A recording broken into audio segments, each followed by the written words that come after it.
साक्षी राहुल से प्यार करती थी और इसी बारे में आज उसने अपने मम्मी पापा से मिलवाने के लिए उसे घर बुलाया था। अच्छा, तो 70,000 तनख्वाह है तुम्हारी, कट कटाकर, और कार भी अगले महीने लोगे, और घर? अंकल जी, विश्वास करोगे नहीं, हमारा अपना 2 BHK फ्लैट है। क्या 2 BHK? साक्षी को बड़े घर में रहने की आदत है। 2 BHK के घर के बराबर तो साक्षी का अपना रूम और पर्सनल जिम एरिया है। हमारी ये कोठी 9 कमरों की है। मुझे नहीं लगता साक्षी शादी के बाद। अंकल, गांव में हमारी एक जमीन है, बस उसी का फैसला होना बाकी है। वो बिकते में बड़ा घर ले लूंगा, पर कुछ अभी टाइम लगेगा। पापा, मैं राहुल के साथ 2 BHK में भी रह लूंगी। मैं शादी राहुल से ही करूंगी। मैं राहुल से प्यार करती हूँ पापा। मम्मी पापा को समझाओ ना। सुनिए, अगर साक्षी राहुल के साथ शादी करके खुश है तो हमें अपनी बेटी की खुशी देखनी चाहिए। हमें शादी के लिए हाँ कह देनी चाहिए। अंकल, मैं पूरी कोशिश करूंगा कि साक्षी को कोई कमी ना हो। मैं उसे हमेशा खुश रखूंगा। ठीक है, मैं शादी के लिए तैयार हूं, पर एक बात याद रहे साक्षी, शादी के बाद तुम्हें कोई भी परेशानी होगी तो फिर मेरे से मत कहना कि मैंने तुम्हें समझाया नहीं था। अब शादी के बाद तुम्हें 2 BHK घर में रहने में अगर परेशानी हुई तो फिर मैं कुछ नहीं कर पाऊंगा। तुम अपनी मर्जी से शादी कर रही हो, इसलिए तुम्हें जो भी परेशानी होगी उसे तुम्हें खुद ही झेलना होगा। और मिला, पंडित जी को बुलाकर शादी की तारीख निकलवा लो। साक्षी ने अपनी पसंद के लड़के राहुल से लव मैरिज कर ली और एक बड़ी आलीशान कोठी छोड़कर एक 2 BHK के फ्लैट में आ गई। साक्षी को बड़े घर में रहने की आदत थी, इसलिए शादी के बाद उसे 2 कमरों के घर में रहने में परेशानी होने लगी। हाँ यार, बहुत अच्छा किया, कितने दिनों बाद तेरे से मिली हूँ। तो रुक, मैं तेरे लिए कोल्ड ड्रिंक लेकर आती हूँ। साक्षी, तेरी भाभी का कमरा तो बहुत सुंदर है। डबल बेड भी बहुत महंगा वाला लग रहा है और गद्दे कितने सॉफ्ट है। मेरा तो मन कर रहा है यार, खर्राटे भरकर सो जाओ इतने बढ़िया बेड पर। अरे तू सो जा, अपनी भाभी का ही बेड है, जो मर्जी कर। सहेली शिखा साक्षी के बेड पर पसर गई, तभी साक्षी आ गई। शिखा एकदम से उठकर सीधी बैठ गई। साक्षी ने शिखा को बेड पर लेटे हुए देख लिया था, पर उस समय साक्षी ने कुछ नहीं कहा। थोड़ी देर बाद जब शिखा चली गई तब साक्षी ने ताना मार ही दिया, श्रेया, मेरे कमरे को यूज करती हो ना, तो प्लीज ठीक से बैठा करो और अपनी सहेलियों को भी कहा करो कि मेरे कमरे में छेड़खानी ना करें। सॉरी भाभी, वो ठीक कर देती हूँ आपका रूम। पापा सही कह रहे थे, मेरे लिए 2 BHK में रहना बहुत मुश्किल है। मैं ही पागल थी जो शादी के लिए हाँ कर दी। राहुल, राहुल! अरे साक्षी बहू, आज ना हमारे कमरे का AC नहीं चल रहा। राहुल की दोनों मौसी जी भी आई हुई हैं। हम सोच रहे थे तुम्हारे कमरे में भी सुला देते हैं। तुम्हें कोई दिक्कत तो नहीं है ना?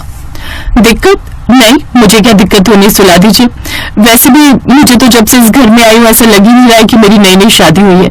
मैं इस घर की नई बहू हूँ, जिसको देखो मेरे कमरे में बिना इजाजत चलाता है। यहाँ पर तो कोई प्राइवेसी ही नहीं है ना। परेशान हो गई हूँ मैं। अभी तो शादी को मेरे सिर्फ 3 दिन हुए और इन 3 दिनों में मेरा दिमाग खराब हो गया है। 1-2 दिन की बात है बहू, कल दोनों मौसी चली जाएंगी, उसके बाद तो तुम्हारे कमरे में कोई नहीं रुकेगा। साक्षी का मुंह बना रहा और उस रात तो उसके कमरे में मेहमान सो गए, पर अगली सुबह जब मेहमान चले गए तब साक्षी ने अपनी मम्मी को फोन मिला दिया। मम्मी, पापा सही कहते थे, कहाँ मेरी आलीशान कोठी और कहाँ ये 2 BHK का घर। मैं तो सच में परेशान हो गई हूँ। इस घर में मेरे लिए कुछ पर्सनल नहीं है। मेरे कमरे में सब लोग ऐसे घुसे रहते हैं जैसे मेरा कमरा कोई धर्मशाला हो। कभी श्रेया की सहेलियां आकर बैठ जाती हैं, कभी राहुल की मौसी मामा, जिसको देखो मेरे कमरे में रात को सुला देते हैं। शादी के 4 दिन बाद मेरी हालत खराब हो गई है। मेरे से नहीं रहा जा रहा मम्मी। साक्षी को पता नहीं था कि उसकी मम्मी ने फोन को स्पीकर पर रखा हुआ है। पीछे से उसके पापा चिल्लाकर बोले, कहा था ना 4 दिन में सब समझ आ जाएगा। पहले ही कह रहा था कि 2 BHK घर में रहना हर किसी के बस की बात नहीं। जिस लड़की को बड़े घर में रहने की आदत थी, वो छोटे छोटे 2 कमरों में गुजारा कैसे कर सकती है? इस लड़की ने मेरी एक नहीं सुनी थी। मैं तो लव मैरिज करूंगी बोल रही थी। लो, कर ली शादी, अब भुगतो फिर। साक्षी, तेरे पापा गुस्से में हैं। अभी फोन रख दे, मैं तेरे से थोड़ी देर बाद बात करूंगी। रहने दो मम्मी, मैं आज के बाद आपको कॉल ही नहीं करूंगी। साक्षी को पता था कि उसने अपनी मर्जी से शादी की है, इसलिए वो अपने मम्मी पापा को कोई दोष नहीं दे सकती थी। साक्षी मन को मारकर अपनी 2 BHK के ससुराल में रहने लगी। साक्षी को छोटे से घर में बहुत परेशानी होती थी। साक्षी के ससुर तेज आवाज में टीवी पर समाचार सुन रहे थे। क्या है ये, इतनी आवाज क्यों आ रही है? थोड़ी देर के लिए कोई सोने भी नहीं देता। राहुल, तुम्हारे पापा इतनी तेज आवाज में टीवी देख रहे, मुझे बिल्कुल भी नींद नहीं आ रही। तुम्हें पता है ना, आज सुबह मैं 4 बजे उठी थी। तुम्हारी मम्मी जी ने सुबह सुबह पूजा के लिए उठा दिया था। एक तो शादी को 1 महीना होने को आया, पर तुम्हारे घर में शादी को लेकर रीति रिवाज अभी तक चल रहे हैं। क्या हुआ साक्षी? पापा थोड़ी देर न्यूज सुनकर टहलने चले जाएंगे फिर? तो तब तक तो मैं भी सोकर उठ जाऊंगी ना। तुम्हारी मम्मी जी के रिश्तेदार आ जाएंगे शाम को मिलने के लिए। मुझे नहीं पता राहुल, तुम अपने गांव की जमीन बेचो और कम से कम 4 कमरों का घर खरीदो। मुझे 4 BHK में रहना है, यहाँ 2 BHK में नहीं रहना मुझे। जमीन की बात हो रही है, जैसे बिकेगी मैं ये ले लूंगा, पर अभी के लिए तो अपने व्यवहार को चेंज कर लो। साक्षी, तुम्हारे बार बार गलत बोलने से सबको दुख पहुंचता है। साक्षी बहुत लड़ती थी, पर एक दिन कुछ ऐसा हुआ जिसने साक्षी की सोच को बदल दिया। साक्षी के मम्मी पापा उससे मिलने के लिए आए हुए थे। मम्मी पापा, आप दोनों को देखकर मैं बहुत खुश हूँ। मुझे तो पता ही नहीं था कि आप दोनों आने वाले हो, वरना मैं आप दोनों के लिए कुछ स्पेशल खाने को बना लेती। नहीं नहीं, ये भी काफी है। वैसे मैं हैरान हूँ साक्षी की तुमने राहुल से क्या सोचकर शादी की है। इतने छोटे घर में तुम कैसे रह रही हो? मुझे तो लगता है राहुल ने तुमसे इसलिए शादी की है, बेटे की शादी के बाद वो हमसे उम्मीद रख रहा हो कि हम उसे बड़ा घर लेकर दे देंगे। नहीं नहीं पापा, ऐसी बात नहीं है। राहुल गांव की जमीन बेच रहे हैं, बोल रहे थे कि वो नया घर लेंगे 4 कमरों का। 2 महीने हो गए तेरी शादी को, हमेशा मैं यही सुनती आ रही हूँ कि गांव की जमीन बिकेगी तब तू घर लेगी। मैंने तो सुना है जमीन तुम्हारे ससुर के नाम है। कहीं ऐसा तो नहीं कि तुम्हारे ससुर जानबूझकर जमीन नहीं बेच रहे? पक्का यही बात है? साक्षी तो चाहते हैं कि हम तुझे दहेज में घर लेकर दे दें और वो जमीन को तुम्हारी नंद की शादी के लिए रख ले। देखना, तुम्हारी नंद की शादी पक्की होगी तब जमीन जरूर बिक जाएगी। अभी कोई ना कोई बहाना करके वो टालते रहेंगे।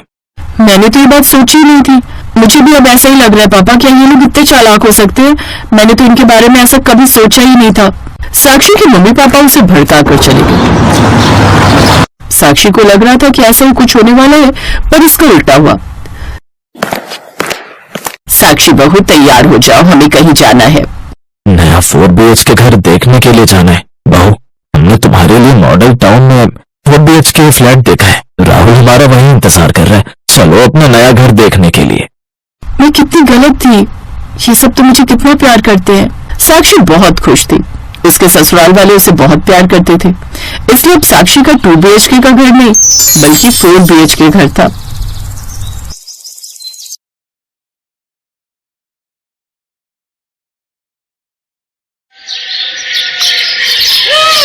अनपढ़ कहेंगे, ये सब तेरी वजह से हुआ है। हमारे घर में सब पढ़े लिखे हैं सिवाय तुझ नालायक के। और माँ, आपको भी क्या जरूरत थी लड़के वालों के सामने ये कहने की कि ये इस घर का नौकर नहीं बेटा है? अरे अगर वो इसे नौकर समझ रहे थे तो समझते रहने देना था ना। वैसे भी इसकी हैसियत एक नौकर से ज्यादा नहीं है हमारे घर में। आज इसकी वजह से मेरा रिश्ता इतने बड़े घर में होते होते रह गया।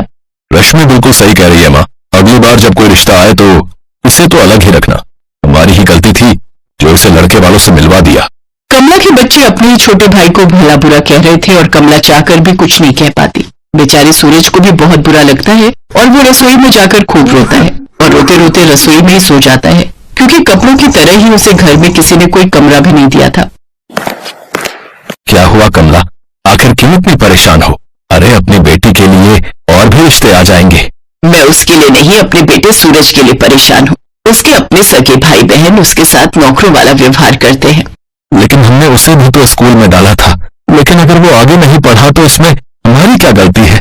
आप ये अच्छे से जानते हैं कि वो क्यों नहीं पढ़ा। जब हमारे कारोबार में हमें नुकसान हो रहा था तो वो सूरज ही था जिसने अपनी पढ़ाई छोड़कर मेहनत मजदूरी करके हमारी मदद की थी। देशराज ने जब किचन में देखा तो बेचारा सूरज बिना चादर तकिया बिछाए गर्मी में सो रहा था। उसे भी अपनी गलती का एहसास था, लेकिन वो कर भी क्या सकते थे। वो दोनों तो खुद अपने बेटों की कमाई पर पल रहे थे। ऐसे ही कुछ महीने बीते और रश्मि की भी शादी हो गई। फिर एक रोज, ये लो सपना, ये इनका और तुम्हारे पति का झूठा खाना बचा है। जाओ उस तान यानी कि सूरज को खाने को दे दो। और हाँ, उसे बोलना फिर बर्तन धो ले और उसके बाद झाड़ू पोछा लगा ले। ठीक कहा दीदी, वैसे भी कमाने तो वो जाता नहीं, मुफ्त की रोटियां ही तोड़ता है यहाँ पड़ा पड़ा। दोनों भाभियां सूरज पर बहुत अत्याचार करती थी। ऐसे ही समय बीता और 2 साल बाद सूरज की भी शादी हो गई। अब घर की तीसरी बहू यानी कि सूरज की पत्नी सोनल भी आ चुकी थी। सासू माँ, हमारा कमरा कहाँ है और हम यहाँ रसोई में क्यों सोए? क्योंकि तुम्हारा पति यहीं सोता है और अब से तुम भी रात को यहीं सोगी। लेकिन वो भी तो इस घर के बेटे हैं ना, तो फिर उनके लिए कमरा क्यों नहीं? हाँ, लेकिन जब वो कुछ कमाता धमाता ही नहीं तो उस महाराज के लिए अलग से कमरा कहाँ से बनवाए?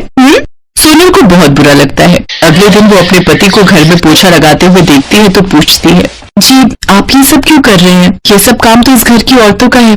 अरे भाभियां तो सिर्फ खाना बनाती हैं, लेकिन घर के बाकी सारे काम जैसे झाड़ू पोछा, कपड़े, बर्तन, सब्जी लाना, भाइयों को गाड़ी चलाकर ऑफिस ड्रॉप करना, ये सब तो मैं ही करता हूँ और आज से नहीं कई सालों से करता आ रहा हूँ। जो हुआ सो हुआ। अरे आपने तो सिर्फ अपने पापा की हेल्प करने के लिए बाहर मेहनत मजदूरी की और पढ़ाई नहीं कर पाए, लेकिन इसका मतलब ये नहीं कि आपको नौकरी बना दिया जाए।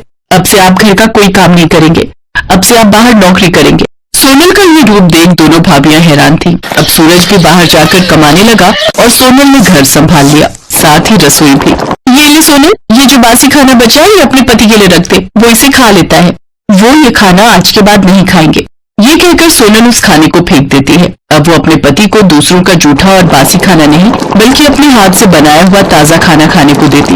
अब तो घर के हालात बदल चुके थे। सोनल के साथ साथ दोनों भाभियों को भी काम करना पड़ता था। ऐसे ही समय भी था।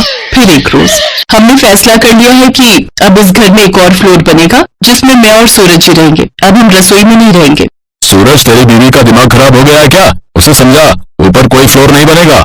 सोनल बिल्कुल सही कह रही है भैया, ऊपर फ्लोर बनेगा जिसे मैं अपने पैसों से बनाऊंगा और वहां मेरा परिवार रहेगा।